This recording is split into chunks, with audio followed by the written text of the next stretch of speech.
வணக்கம். TNPSC group 4 syllabus wise topic Veeramamunivar. இயற்பெயர் Constantine Joseph Beschi. ஊர் காஸ்திகிபோல், இத்தாலியில் தான் அவர் பிறந்தார். பெற்றோர் கொண்டல்போ பெஸ்கி, எலிசபெத். அவருடைய காலம் 8-11-1680 முதல் 1747. இயற்றிய நூல்கள் ஞான உபதேசம், பரமார்த்த குரு கதை, சதுரகராதி, திருக்காவலூர் கலம்பகம், தொன்னூல் விளக்கம், தேம்பாவணி, கித்தேரியம்மாள் அம்மானை, வேதியர் ஒழுக்கம், செந்தமிழ் இலக்கணம், கொடுந்தமிழ் இலக்கணம். இவைகளெல்லாம் வீரமாமுனிவர் இயற்றிய நூல்கள்.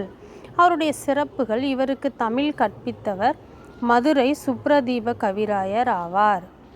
வீரமாமுனிவருக்கு தமிழ் கற்பித்தவர் மதுரை சுப்ரதீப கவிராயர் ஆவார். வீரமாமுனிவர் திருச்சி சந்தா சாஹிப்பிடம் திவானாக பணிபுரிந்திருக்கார்.